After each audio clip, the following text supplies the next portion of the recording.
proceso que seguir, ¿no es cierto? Y ese proceso que seguir, por lo general, lo hacemos usando el proceso unificado o también basándonos en el marco de trabajo de Scrum, ¿no ves? Eso por un lado. Y por otro lado ya está el hecho de generar modelos. Y para generar modelos también tenemos dos alternativas. Por un lado tenemos C4 y por otro lado tenemos a UML, ¿sí? Sin embargo, deben tener en cuenta que C4 solamente nos sirve para modelar la arquitectura, nada más, pero igual sirve. Ahora, para efectos de ponernos de acuerdo en lo que viene a ser, sobre todo los parciales y los proyectos, siempre que tengan que desarrollar software y siempre que tengan que ocupar Scrum, necesito que más allá de lo que podamos interpretarlo, ponernos de acuerdo en la forma de cómo lo van a ocupar. Esto ya les comenté el semestre pasado en Ingeniería de Software 1, no sé si ustedes recuerdan. Hoy lo voy a repasar, de tal forma que no debería quedar la más mínima duda acerca de cómo hacerlo. ¿Ok? Entonces, ¿qué vamos a hacer hoy día? Hoy día vamos a repasar ya lo que vimos el semestre pasado en Ingeniería de Software 1, que viene a ser la manera de cómo vamos a implementar Scrum. No olviden que tenemos algo bastante crítico con ustedes, que es el hecho que si el proceso de software ocupado o el lenguaje de modelamiento que están ocupando no lo están usando correctamente, el software prácticamente queda sin valor. ¿Okay? Entonces necesito que lo tengan lo suficientemente claro. ¿Está bien? ¿Se entiende la idea? Bueno, espérenme un rato a buscarlo.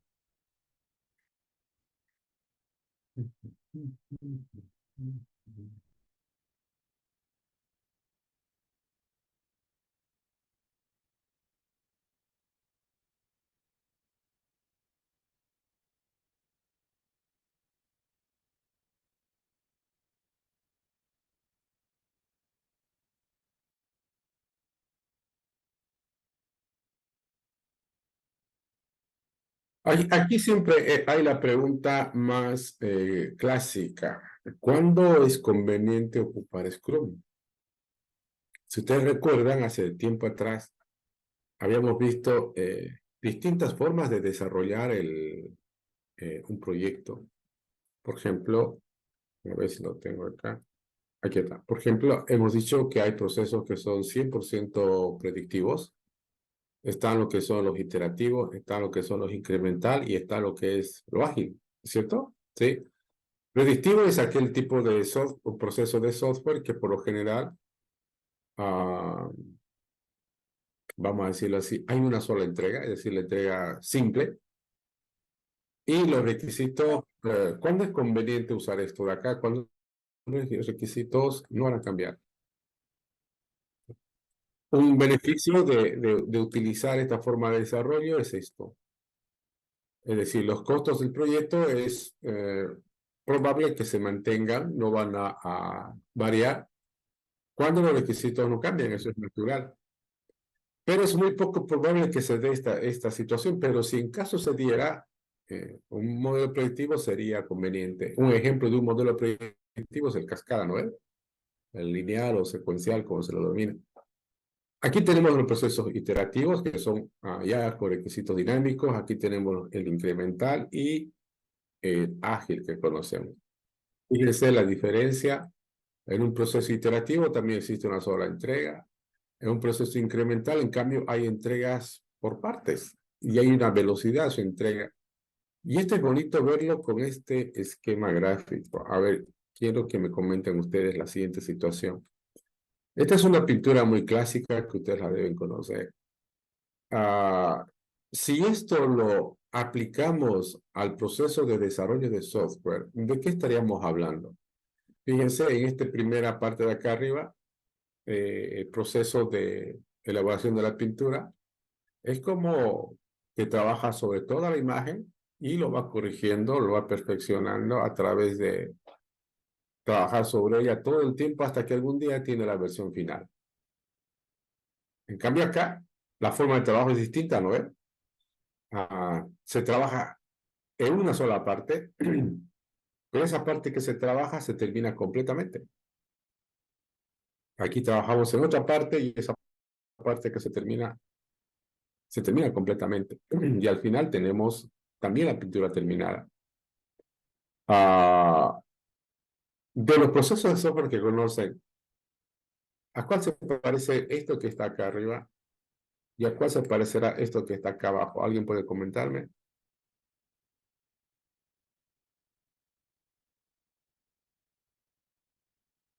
Vayan activando su cámara. ¿Quién es Jonathan Pacheco? ¿No está Jonathan? Bueno, lo voy retirando. A ver, si algo conocen el tema, también puede retirarse. Sí. La idea es que quiero que esto quede lo suficientemente claro como para que cuando presente su proyecto no haya ninguna duda al respecto. La pregunta es, estas formas de desarrollo, pero estas formas de pintar, en este caso, o de dibujar esta pintura, ¿a cuál proceso de software podríamos asemejarlo? ¿Quieres? A ver, vamos con Maribel Chara o Chura. ¿No está? Estoy bien. Bueno, lo quitamos. Vamos entonces con Soto Jaime. Buenas noches, No ingeniero. está tampoco Soto Jaime. Aquí estoy, ingeniero. A ver, vamos, Soto. De los procesos de software que usted conoce, ¿a cuál se parecerá el de arriba y a cuál el de abajo? El de arriba ¿Por qué no enciende su cámara, Soto? ¿Cuál es el problema? es que estoy sin cámara en mi computadora, ingeniero. Bueno. ¿El de arriba a cuál se parece, Soto? Al, al iterativo y el de abajo al incremental. Bueno, ahí vamos, escuchemos a Condori, Carla. Perdón, Jacqueline. Jacqueline Condori. Creo que no me escucha, ¿no, Jacqueline? Active su cámara, su micrófono, perdón. Su micrófono, enciéndalo, Jacqueline. Bueno, mientras lo hace Jacqueline, vamos con Carla Meneses. Meneses. El primero se parece al iterativo incremental y creo que el segundo más se parece a lo de Scrum, donde se presenta el producto, ¿no? En cada iteración. Ya, bien, a ver, pongamos dos ejemplos. Elijamos tres modelos de desarrollo de software. Uno, el cascada. Dos, proceso unificado. Tres, Scrum. De los tres, a ver, voy preguntando y ustedes me dicen, ah, de los tres, ¿se parece alguno a este de acá? A esta forma de trabajo. Al proceso unificado se parece. Este de acá. Sí, Bueno, cascada sería el de arriba, ¿no? bueno, otra idea, a ver, ¿qué más? Y este de acá abajo, ¿a quién se parece? Dentro de los tres, proceso unificado, Scrum o Scrum, cascada. Scrum. Scrum, ingeniero. Scrum, bien. Pues le tengo novedades, jóvenes. Ve qué bonito preguntarle. Esto de acá abajo es exactamente lo mismo en cuanto a enfoque. Tanto el proceso unificado como Scrum tienen esta forma de trabajo. Hace Scrum en cada uno de estos, llamémoslo estos incrementos, él lo llama un sprint, ¿eh? El primer sprint hace esto de acá. El segundo sprint hace otra parte. El tercer sprint hace otra parte. Pero cada sprint genera un producto totalmente terminado, ¿no ve? ¿Sí? Y a lo largo, obviamente, una sucesión de incrementos termina la pintura. ¿Qué hace el proceso unificado? Lo mismo. Nada más que en vez de llamarle de sprint, ¿qué le llama? Ciclo. El primer ciclo hace esto de acá. El segundo ciclo hace otra esta parte. Tercer ciclo hará esta otra parte y así sucesivamente. Es decir, tanto el proceso unificado como Scrum, ambos, son dos procesos que están basados en un enfoque de tipo incremental. ¿Ok? Entonces, eso para que lo tengan claro, porque muchas veces los confunden por alguna razón que el proceso unificado es un proceso de tipo lineal o secuencial y ahí es donde estamos en problemas. Bien, ahora veamos este. Volvamos donde estábamos hace rato.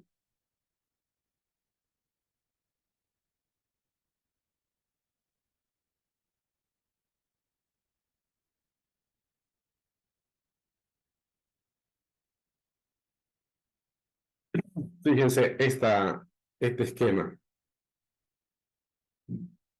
¿Cuándo vale la pena utilizar Scrum? ¿Alguien me puede decir, mirando este esquema, fíjense, aquí está el predictivo, llamémoslo de cascada. Aquí está Scrum. Aquí hay otra metodología que se llama Kanban, pero estas dos que conocemos. ¿De qué depende? Mirando este esquema gráfico, ¿cuándo recomendarían usar Scrum?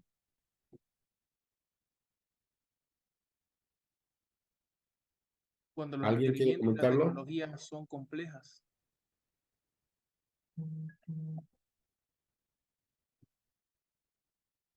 Ahora vayan viéndola.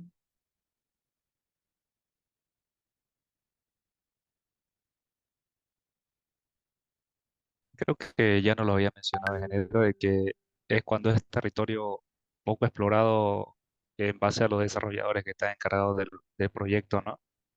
No está rozando el lado caótico, pero, eh, pero sí no conviene cuando es algo difícil, ¿no? Para el equipo.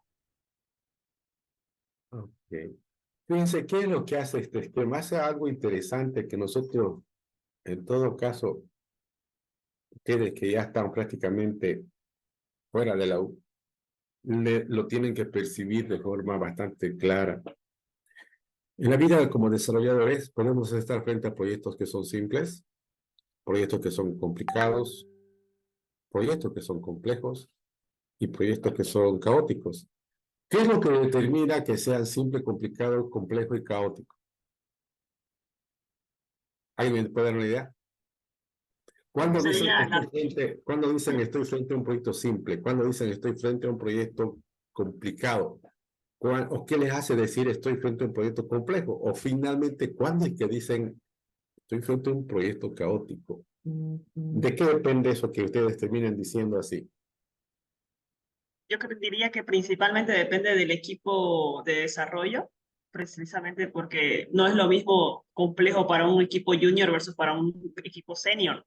Entonces dependerá mucho de cómo está formado el equipo y de su manejo con las tecnologías. También igual lo define ahí un poquito el alcance del proyecto. Está bien, hasta ahí estamos bien, pero vuelvo a insistir. Más allá de lo que te dice Belis está correcto, pero en el fondo, ¿qué les hace decir este es un proyecto complejo, este es un proyecto simple o caótico? Ingeniero, Yo creo Bien, que depende también del conocimiento de... eso, ¿no? Ahí está, esa es la palabra correcta, ¿sí? Es lo que dice Belis y lo vamos a apuntar a lo que dice acá su compañero Lázaro. Lo que es complejo, lo que es simple desde el punto de vista de Belis no es lo mismo para un equipo, para eso que para otros es cierto, ¿sí? Lo que para un equipo es complejo, para otro no lo es. Pero ¿qué es lo que determina que sea o no sea complejo? Lo que menciona su compañero, el grado de conocimiento o desconocimiento, ¿no es cierto? Es decir, cuanto más conozcamos o menos desconozcamos, para nosotros nos determina el grado de complejidad. Entonces, ¿y qué es lo que tenemos que conocer o qué es lo que tenemos que desconocer? Aquí está. Uno, los requerimientos. Dos, la tecnología. ¿No es cierto? Es decir, si estoy frente a un proyecto donde los requerimientos no están claros, no son conocidos, bueno, entonces me va a marcar en el hecho de que sea simple, complicado, complejo o caótico. Pero voy al otro lado de la tecnología. Sí, para ese proyecto voy a ocupar una tecnología también conocida o desconocida, me va a marcar si es simple, complicado, complejo o caótico. ¿No ve? Entonces, si estoy frente a un proyecto que es, de un punto de vista de sus requerimientos, están plenamente definidos, muy claros, se sabe lo que el software debe hacer, y además la tecnología que voy a ocupar como equipo la conozco muy bien, entonces estoy frente a un proyecto simple. Por lo tanto, ocupar un modelo predictivo como el Cascada probablemente se convierte en el más conveniente, ¿cierto? ¿Sí?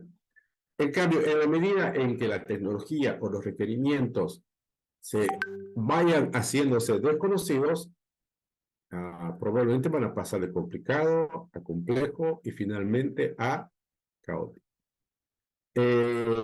Cuando el proyecto es complejo, Scrum cae muy bien. ¿Por qué? Porque a través del conjunto de incrementos me va a permitir ir descubriendo de manera, llamémosla así, bastante paulatina, tanto los requerimientos como la tecnología que voy a ir ocupando. ¿Alguien me puede dar una idea de qué sería un proyecto caótico?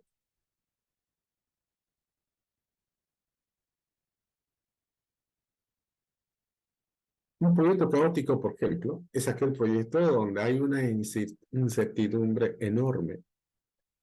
Normalmente, fíjense, esto de acá, aquí está COS. ¿Qué es una startup? ¿Alguien me puede comentar más o menos? Todo el tiempo escuchamos hablar de este tipo de empresas emergentes denominadas startups.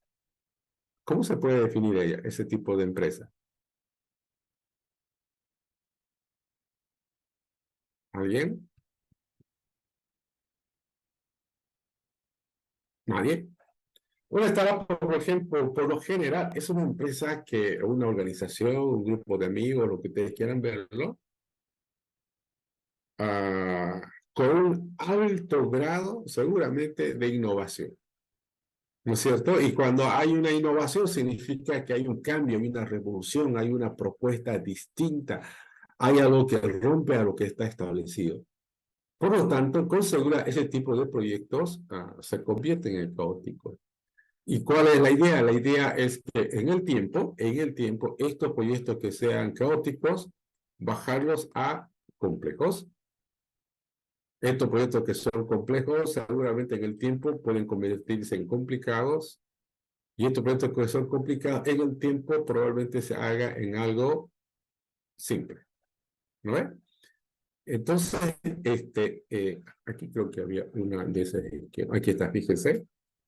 Aquí está lo complicado, lo simple, lo complejo y lo caótico. De lo caótico vamos a lo complejo, de lo complejo vamos a lo complicado, de lo complicado vamos a lo simple. Luego, por alguna razón, ahí hay una revolución, un cambio, una innovación, no sé, como hoy, por ejemplo, aparece yo tengo un sistema de ventas y compras muy bien establecido en ERP y está aquí. Estoy todo tranquilo. Pero aparece una revolución como la IA y no sé qué hacer. Voy a meter la IA en un sistema de ventas de compras o inventario. Entonces se me convierte en esto y otra vez aparece el ciclo. Entonces, ese tipo de aspectos tenemos que considerar al momento de usar Scrum. No es que todos los proyectos los tengamos que hacer con Scrum.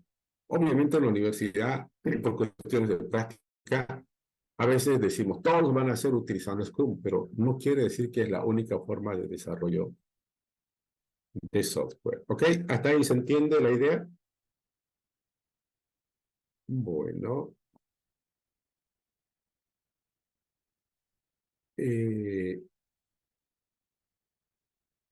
Les voy a adelantar una diapositiva.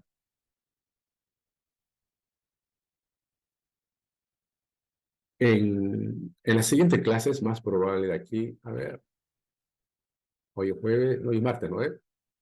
Es más probable que el próximo martes, a más tardar, vamos a estar empezando a hacer gestión de proyectos de software, dirección de proyectos de software. Y entre las cosas que vamos a hacer ahí es hacer estimaciones.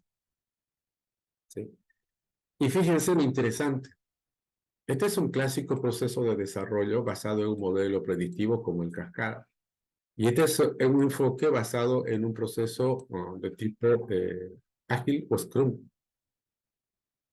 Fíjense lo que cambia. Esto es lo que yo tengo que estimar. Cuando utilizo un enfoque cascada, me preocupa saber cuánto va a costar y me preocupa saber qué tiempo va a durar. Eso es lo normal, ¿no ves? ¿Sí? Siempre que uno desarrolla software, nos interesa saber su costo, estimar en todo caso el costo y el tiempo. Pero cuando estoy en un proceso ágil, la figura cambia. Lo que yo tengo que estimar es el alcance. Entonces, ¿por qué será esto? Porque aquí aparecen cosas que son fijas, fíjense. En un enfoque como el cascada, ¿qué es lo que es fijo, lo que no va a cambiar? El alcance. Los requerimientos es lo que no va a cambiar, ¿no ven? Porque si van a cambiar, no voy a usar cascada. Como los requerimientos no van a cambiar, entonces a mí me interesa estimar el costo y el tiempo. En cambio, cuando utilizo un enfoque ágil, fíjense, ¿qué es lo que permanece fijo? El costo y el tiempo. Por ejemplo, yo sé que para un sprint tengo 4 semanas, ¿no ves? O sea, no hay nada, no hay dónde perder eso, son 4 semanas y punto. O sea, ya está definido el tiempo. 4 semanas. Ya eso le puedo agregar un costo que me involucra las 4 semanas, por lo tanto está definido. ¿Qué tengo ¿Qué tengo que estimar? Es la pregunta del millón. ¿Qué puedo hacer en esas 4 semanas? ¿Qué parte del alcance del proyecto voy a trabajar en esas 4 semanas? Es decir, en ese sprint. Es como esto que pusimos hace rato. Estas son las 4 semanas. ¿Qué puedo hacer en 4 semanas? Puedo hacer esta parte. Luego haré esta otra parte. Eso es lo interesante que debemos entenderlo. Y cuando ustedes me presenten, por ejemplo, el proyecto de la materia, deben hacerlo en ese sentido, con ese enfoque. Yo estimo que ustedes van a tener, no sé, un promedio de 3 sprints en este semestre para el proyecto de la materia. Entonces, más o menos tendrían que estructurarlo su proyecto para desarrollarlo en esos 3 meses desde el punto de vista de su alcance. Porque el tiempo ya está fijo, ¿no ves? Son 3 meses o 4 meses, no hay donde perderse. La pregunta es, ¿qué hago en esos 3 meses? ¿Qué hago en cada mes o en cada sprint? De eso se trata la diferencia entre lo que viene a ser hacer estimaciones utilizando cascada versus utilizando un modelo o un esquema ágil. Ahora, veamos este detalle que ya lo hemos visto el semestre pasado. ¿Se acuerdan de este esquema, no ven? ¿Qué es esto? Esto no es otra cosa que Scrum. Pero necesito que lo tengan claro. Si tienen dudas, hoy día es el día de que deberían despejar cualquier incertidumbre o duda que tengan con respecto a esto. Lo primero que tenemos que tener claro, esto, fíjense. Vamos a tener varios sprints. En el proyecto de ustedes, como les decía hace rato, por lo menos van a tener 3 sprints, ¿no? Por lo menos van a tener 3 sprints. Y en cada uno de estos sprints, esto es lo que va a ocurrir, ¿no? Van a ver estos eventos, la planificación del sprint, la revisión del sprint, la retrospectiva del sprint, y punto. Y eso es Scrum. En teoría, el software vamos a desarrollarlo aquí. Si vamos a este esquema ampliado, esto de aquí hasta aquí es un sprint, ¿no? Todo esto es un sprint.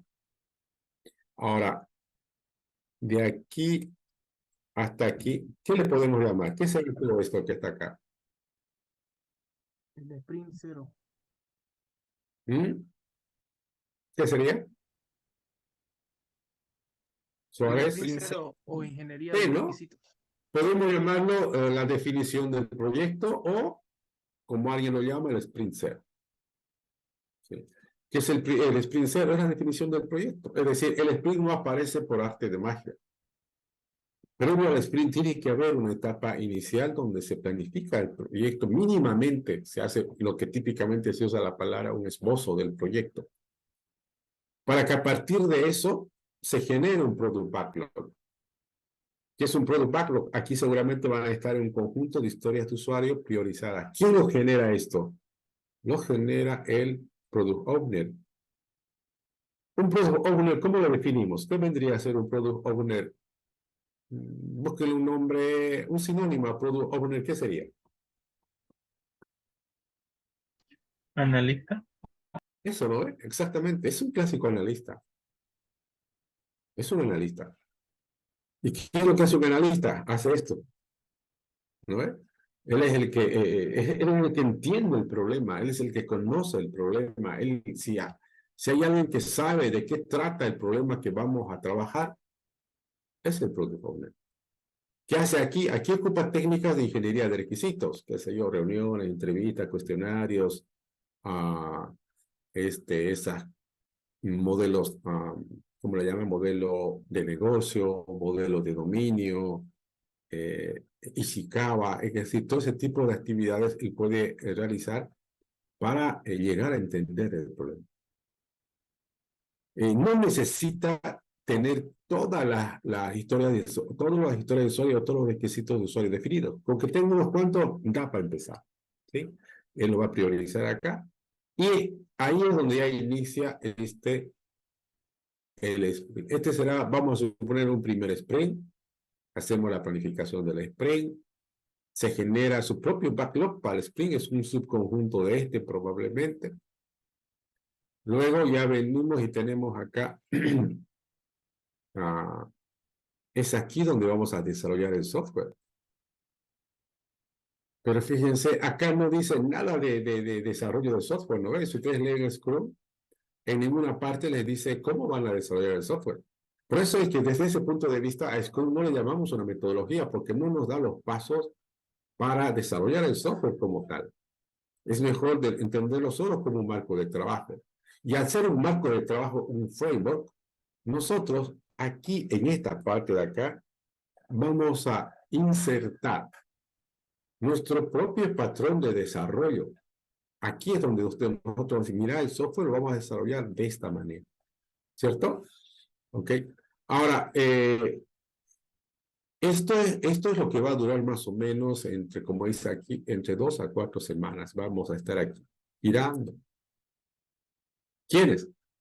Estará el equipo y estará el Scrum Master. Si tienen que definir al Scrum Master, ¿quién es el Scrum Master?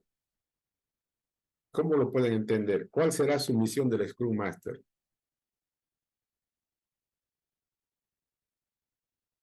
¿Alguien? ¿Nadie? Quizás actuar como un líder o coach del equipo que se encargue de guiar el equipo. A ver, vamos con otra idea por ahí.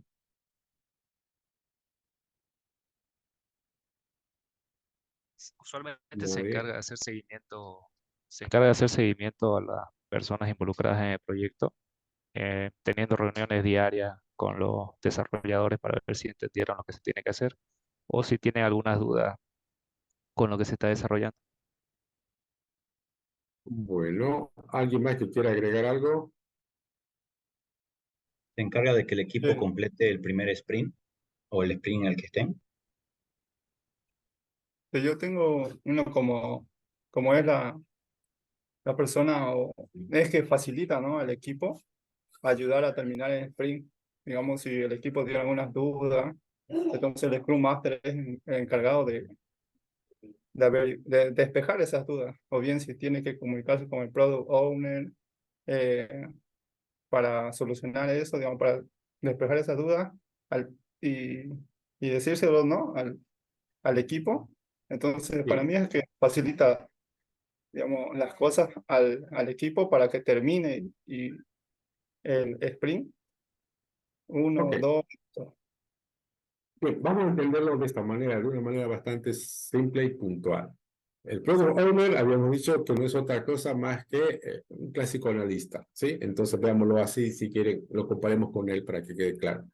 ¿Quién es el Scrum Master? El Scrum Master es como dice su nombre, ¿no? Es un tipo especializado en Scrum. Es decir, si algo sabe en conocimiento, en capacidad, en experiencia, es lograr cómo hacer que Scrum funcione. Esa es su misión de él. Su misión de él es lograr que Scrum se aplique de forma correcta en el proceso de desarrollo de software. Entonces, ¿quién es él? Es un facilitador, es una persona que tiene la responsabilidad de asegurarse que Scrum marche de forma correcta. Muchas veces seguramente hará de facilitador, de moderador, pero nunca lo llamen líder, porque no hay líderes en un enfoque basado en Scrum. ¿Y quién es el team? Para nosotros el equipo no es otra cosa más que los desarrolladores, es decir, diseñadores, programadores, ingenieros de prueba, etc. Bueno, entonces acá vamos a desarrollar el software. El patrón que van a ocupar lo voy a comentar más adelante. Yo les voy a proponer uno. Probablemente ustedes pueden elegir algo distinto, pero sí tiene que haber un patrón. Acá nos dice que cada día nos deberíamos reunir, o cada 24 horas en todo caso, deberíamos reunirnos unos 15 minutos, perdón. Todo el equipo debería estar presente en esa reunión. Cuando terminamos esto, vamos con la revisión del sprint y la retrospectiva. Ahora voy a ir a esta documentación. ¿Dónde está? ¿Lo pueden ver ese PDF? ¿Se ve? Se ve. Hola. Sí, se ve. Bien. Vamos a hacer lo siguiente. En primer lugar, vamos a usar este esquema gráfico para que ese PDF se pueda entender de forma clara. Y lo vamos a dividir, o lo vamos a marcar en todo caso, cuentas etiquetas. R1 lo vamos a llamar a este trabajo, es decir, al trabajo que hace el Product Owner o Sprint 0. R2 le vamos a llamar a esta parte de acá. R3 es todo esto, que es la parte más larga. El R4 es la revisión del Sprint y el R5 es la retrospectiva del Sprint. Veamos. Este es un PDF que tiene una propuesta acerca de cómo utilizar Scrum, tanto en actividades como también en modelos sugeridos que deben realizar, un patrón de desarrollo que deberían realizar y también formatos de algunas tablas que es preciso hacerla. ¿Ok? Esta ya es la versión 1.1. La versión anterior que manejamos el semestre pasado era la 1.0. Aquí está el mismo esquema gráfico que comentaba. Vamos acá. Vamos a empezar aquí. ¿Ok? Veamos qué es lo que debemos hacer durante esta parte, el Sprint 0, o cómo llegamos a obtener el Product Backlog. ¿Qué es lo que deberíamos hacer en esta parte? Aquí hay una idea de tareas que podríamos realizar. Lo inicial es esto. Nunca pues se va a empezar a desarrollar un software si no existen por lo menos algunos requisitos iniciales, ¿no? Pero no tienen que estar todos, pero por lo menos algunos iniciales van a estar. Entonces, eso los tenemos que tenerlo claro. Debemos organizar nuestro equipo de desarrollo, cuántas personas van a trabajar, quiénes son finalmente el Product Owner, quiénes son el equipo, quiénes son el Scrum Master. Yo debería ya tener una idea de un patrón de desarrollo de software que pretendo ocupar en cada sprint. Sí, en cada sprint este patrón de desarrollo lo voy a aplicar. ¿Dónde lo voy a aplicar ese patrón de desarrollo? Aquí, en esta parte, aquí. Yo debería definir cuánto tiempo va a durar cada sprint. La teoría es entre 2 a 4 semanas, pero yo debería decir si va a durar 2, si va a durar 3 o si va a durar 4. Y la idea es que todos los sprints duren exactamente el mismo tiempo. ¿Para qué necesito que esto sea así? Para hacer un mejor control de lo que se hace en cada sprint. Ustedes lo van a colocar así en su documentación. Definir Ingeniero, anoten, ingeniero, sí. si la complejidad de lo que se desarrolla en los diferentes sprints es diferente, igual tiene que durar lo mismo. Sí, sí, sí. Siempre. Es que no es que no es que fíjense este detalle de este esquema. ¿Dónde está?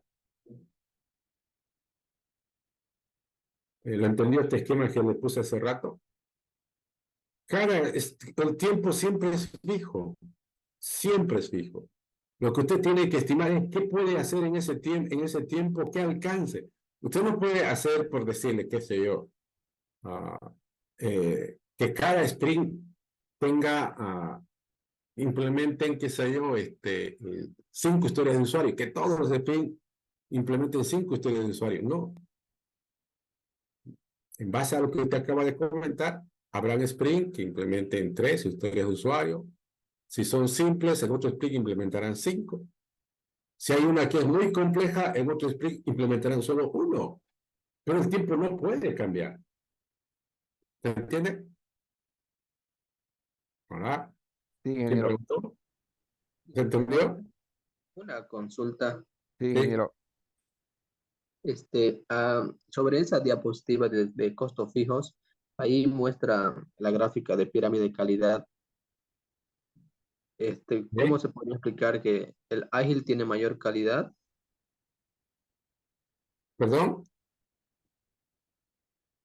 No, lo que acá nosotros nos está más o menos queriendo representar la calidad, solamente es una relación, por ejemplo, fíjense, el costo y el tiempo en un proyecto de tipo cascada se convierte en lo central. El alcance es lo menos. Porque aquí el desafío es esto, ¿no? El costo y el tiempo de mantenerlo. En cambio acá, el costo y el tiempo es la base. Lo que tenemos que desafiar es el alcance. ¿Sí?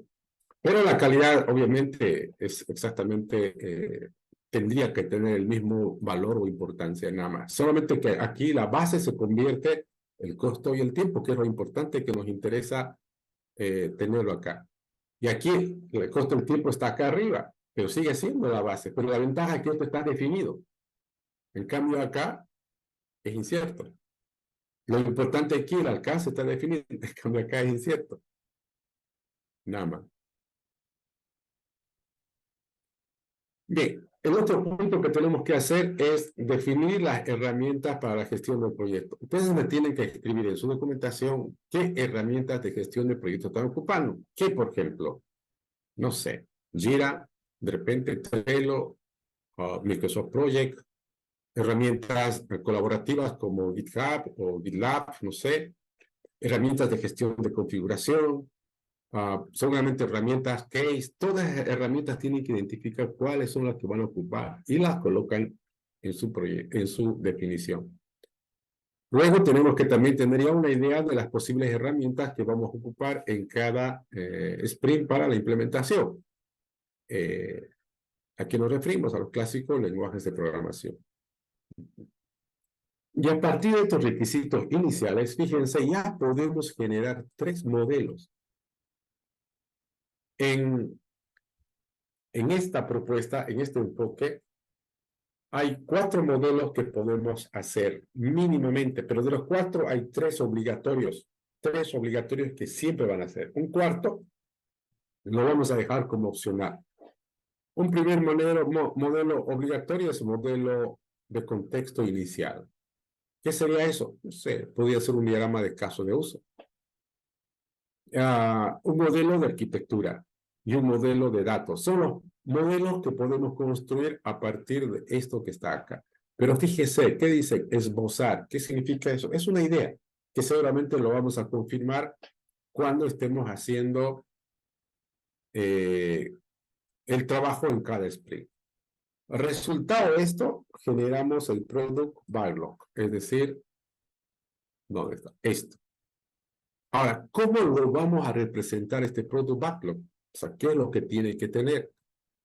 Acá también hay una idea de un formato para registrar lo que viene a ser el Product Backlog. Vamos a colocar acá el nombre del proyecto, el nombre de la persona a cargo, que es el Product Owner, la versión, porque esto va a cambiar permanentemente, la fecha de publicación.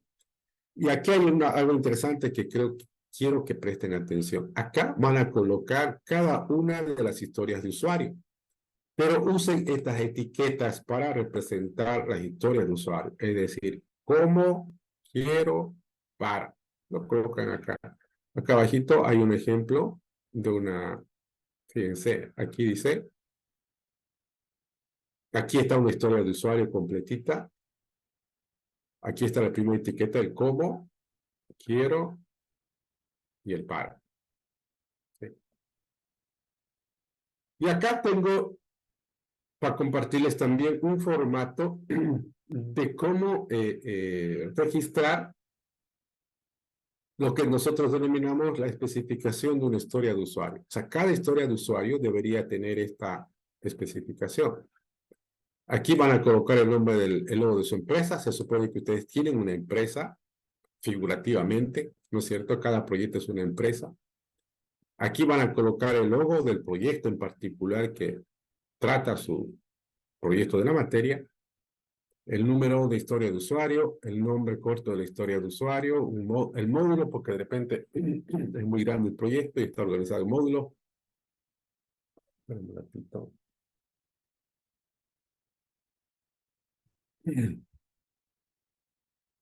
El tiempo que se estima para cada historia, para cada sprint, o sea, 2 semanas, 3 semanas, el desarrollador a cargo.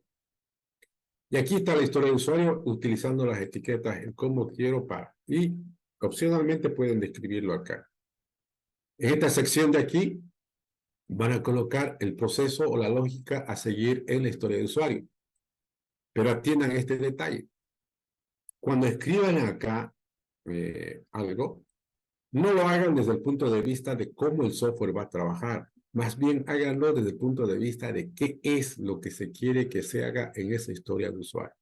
¿Ok? Aquí colocamos los criterios de aceptación, la prioridad asignada, la estimación basada en puntos de historia de usuario. Esto lo aprendimos el semestre pasado en Ingeniería de Software 1 usando el Planning Pocket. Cómo hacer la estimación de puntos de historia de usuario, se lo van a colocar aquí. Algunas excepciones que puedan haber. El prototipo de la historia de usuario colocarán acá. Finalmente, cuando la publicaron, el estado, y si la fecha cuando lo terminen, lo colocarán y quién es el producto. Entonces, esto es lo que vamos a usar para representar la historia de usuario. ¿Listo? A ver, Rivera, Carlos, ¿quiere comentar algo? Rivera. Sí, ingeniero, la parte de arriba quisiera saber cómo, ¿Cuál? si eso va a ser teóricamente o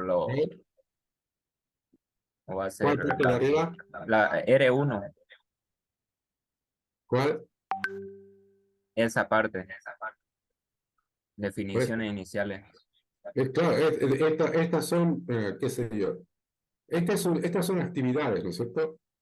Estas son actividades. Actividades. No van Ahora, en el documento ya. los resultados son estos, pues. Aquí vienen, los requisitos iniciales están aquí, que son como historias de usuario. Estos son los requisitos iniciales, ¿cierto? En cambio, esto de acá, organizar el equipo, bueno, pondrán el nombre de sus integrantes y quién hace qué o qué rol cumple. Aquí colocarán el patrón de desarrollo, qué patrón de desarrollo pretenden ocupar, esa es teoría, como usted dice. ¿Cuánto va a durar el sprint? Dirán, va a durar 3 semanas, 4 semanas, teoría o texto, como quiera verlo. Y aquí colocarán la lista de las herramientas de gestión, texto también. No sé si a eso se refiere. Sí, o sea, el cuadro quisiera saber si tendría que reemplazar los nombres, o sea, digamos, en vez de poner comprender requisitos iniciales, ahí poner los datos. Claro, aquí dice comprende requisitos iniciales. Entonces, ¿qué va a hacer usted? Genera esto. El producto, esos requisitos iniciales. ¿Ok? Y estos de acá ya son modelos, pues, ¿no? Son modelos. ¿Sí? Ese viene a ser como nuestro, llamémoslo así, nuestro sprint 0. Y ahora ya vámonos a al R2. ¿Qué es el R2? La planificación del sprint. En esta planificación del sprint ocurre lo que nosotros podríamos entender como análisis. Aquí es donde realmente se hace el análisis del problema. ¿Quién? El Product Owner es el que va a actuar como representante del cliente, es el que conoce lo que hay que hacer y él es el que explica al equipo de qué trata cada historia de usuario. Es decir, cada integrante del equipo debe entender muy bien de qué trata la historia de usuario. Eso es análisis. O sea, aquí están haciendo análisis, ¿no es? ¿Sí? Y a partir de eso, hacer la planificación. Es decir, van a definir las tareas que van a realizar en este sprint. Si lo vemos acá, fíjense, aquí está el R2, que vendría a ser las tareas a realizar. ¿Qué tareas puedo hacer? Lo primero que tengo que hacer es definir el objetivo en ese sprint. ¿Qué quiero lograr en dicho sprint? El punto B es lo que les acabo de comentar. Este es el análisis. El Product Owner explica cada una de las historias de usuario al equipo de desarrollo, usando las 3C que comentamos también en el semestre pasado.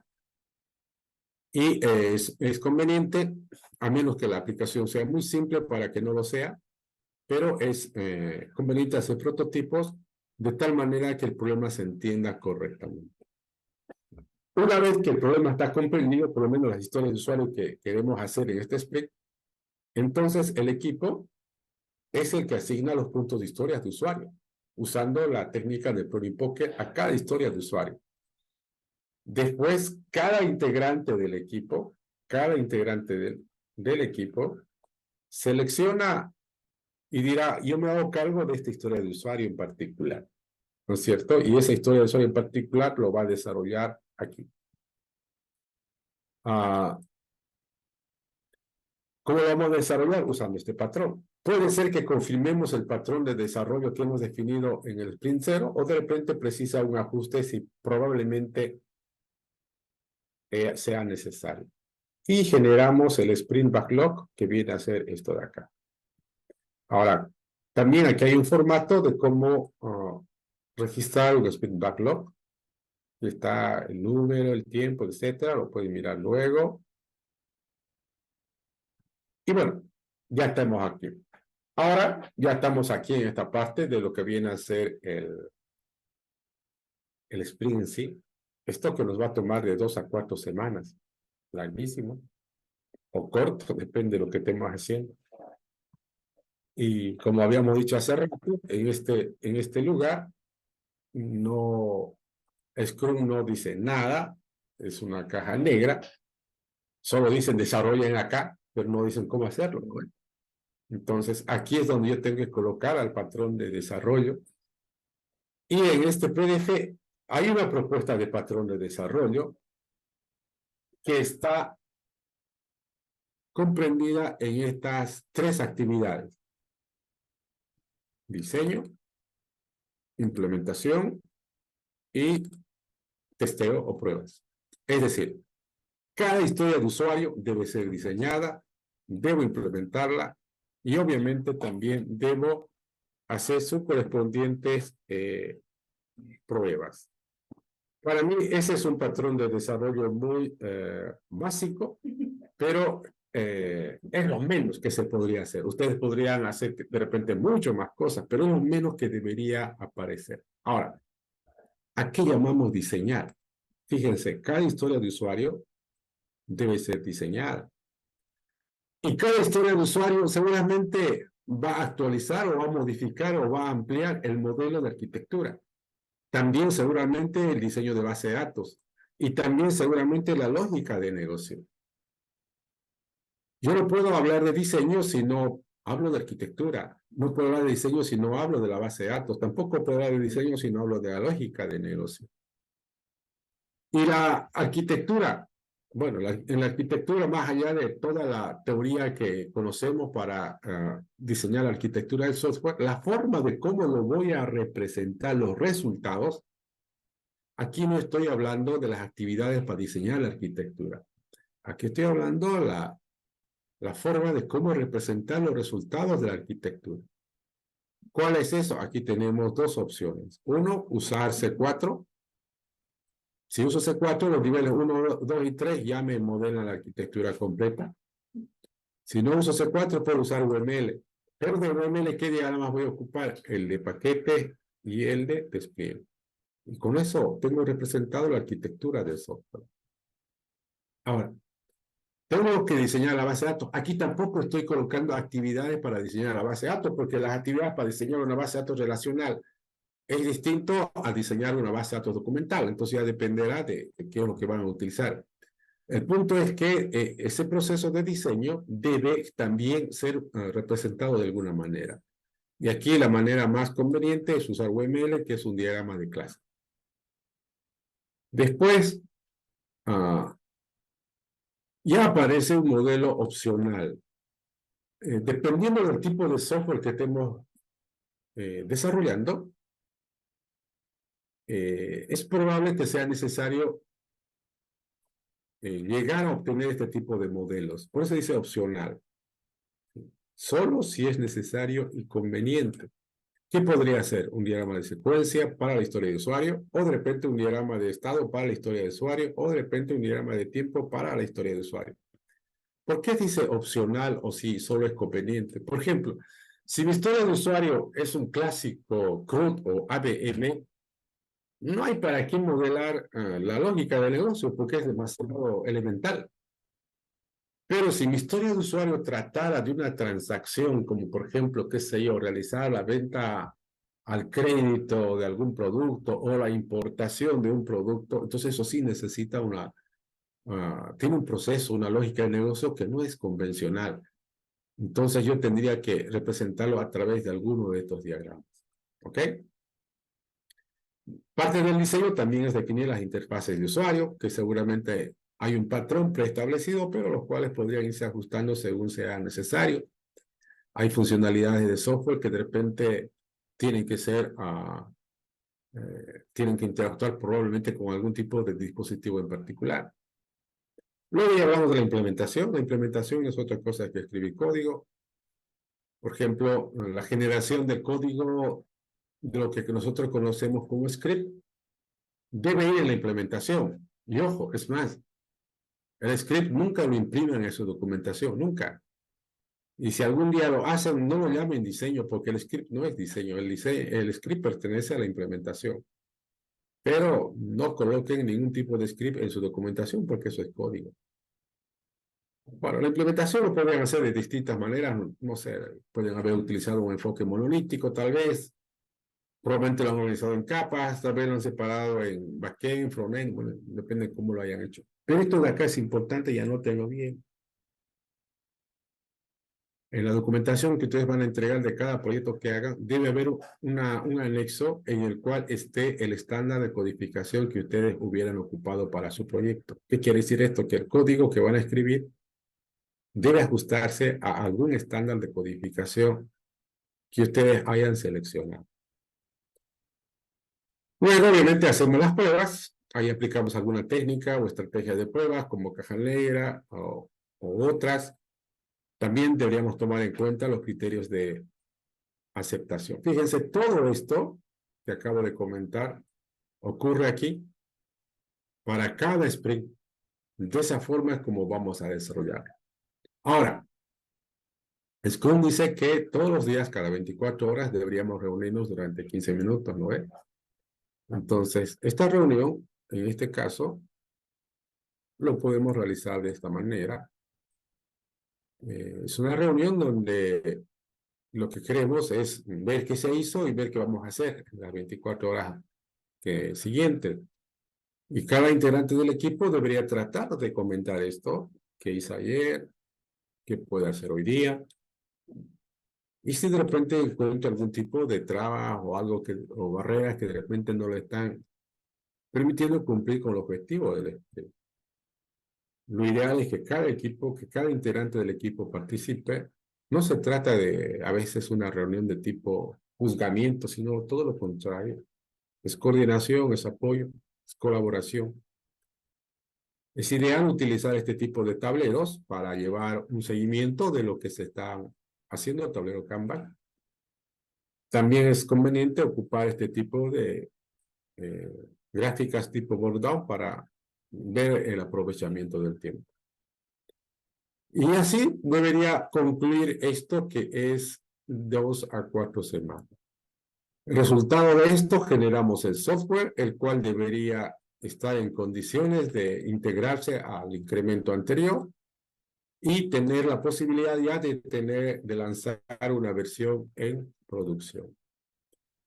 Luego ya ocurren estos eventos de acá, que es la revisión del sprint y la retrospectiva del sprint. Ahora veamos un poquito también ello para que nos quede claro.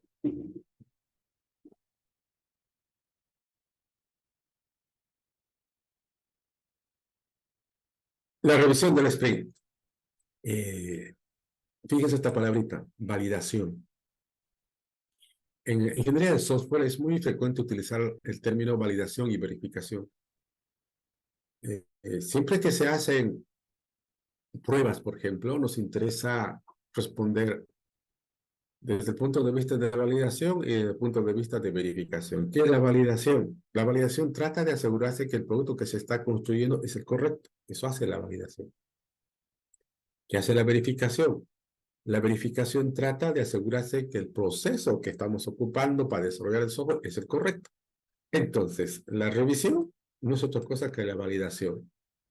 La retrospectiva no es otra cosa que la verificación. Así de simple, no hay mucho misterio. Entonces, si esta es validación, lo que yo tengo que hacer es asegurarme que lo que he construido es lo que se quiere, es el producto correcto. En esta reunión van a aparecer, más allá de del equipo, es conveniente que vayan interesados claves, como por ejemplo los representantes del cliente, para que evalúen lo que hemos generado. Debemos, por ejemplo, el Product Owner debería mostrar las historias de usuario que se han propuesto o se han terminado dentro de lo que viene a ser el sprint. El equipo debería presentar el incremento que se ha obtenido, es decir, la versión de software, para a partir de eso recibir retroalimentación de los que están presentes. Resultado de esto, es probable que se empiecen a marcar algunas historias de usuario como hechas o no. Otras historias de usuario que seguramente vuelven. Como también podrían aparecer nuevas historias de usuarios que van a ir a formar parte del Product Backlog. Okay. Aquí hay un formato de cómo representar la revisión del sprint. Vamos a colocar los objetivos, los que participaron, el rol que tienen. Aquí vamos a colocar la lista de funcionalidades que se implementaron en el sprint. Aquí vamos a colocar todas aquellas observaciones, retroalimentaciones que se hubieran conseguido en estas funcionalidades. Y ahora sí, vámonos a este de acá, al retrospectiva. Y como decíamos hace rato, la retrospectiva viene a ser la verificación. Es como una acción de reflexión, es decir, el equipo mira atrás y analiza el grado de rendimiento que tuvo su proceso de software, tratando de saber qué salió bien, qué salió mal, qué se puede hacer para mejorar. La idea que las cosas que salieron bien quizás se puedan tratar de replicar en futuros sprints, las cosas que salieron mal, lograr que esas cosas que salieron mal no se repitan en los siguientes sprints. Para eso es que se hace este tipo de trabajo. Su formato también es este de acá. Aquí vamos a colocar una lista de las cosas que salieron bien, las cosas que no salieron bien. Y a partir de eso, ¿qué podemos hacer para hacerlo de forma distinta en un siguiente sprint? Y eso es Scrum. Y esa es la forma que quiero que al final ustedes lo puedan encontrar, mejor dicho, documentar, registrar, pero sobre todo usarlo. Ya les comenté en la clase anterior, en cualquier momento les voy a pedir resultado de su primer sprint. Y si no lo pido, obligatoriamente va a ser el 4 o el 5 de diciembre y tendrá que estar según esto que acabamos de comentar. Ok, no sé si tienen dudas, preguntas antes de cerrar la sesión. De verdad que hay harto humo, no se puede hablar mucho, ¿no? Y estamos adentro. Sí, se llenan todas las habitaciones. Sí, está terrible. Y hay gente que inclusive se pone a quemar ahí afuera. Terrible. Bueno, hola. A ver, ¿quedó claro? ¿Tienen alguna duda después de esto? Ingeniero, No debería quedar ninguna duda en cuanto a un Scrum. documento que se pueda compartir para ver. De eso. Este se lo puedo Por pasar. ejemplo. A ver, esperen un ratito, a ver, este se lo voy a publicar. Esperen un momento. El semestre pasado lo hemos publicado, pero bueno, esa era como una versión anterior. Este lo vamos a colocar. Esperen un rato. Ingeniería de software 2.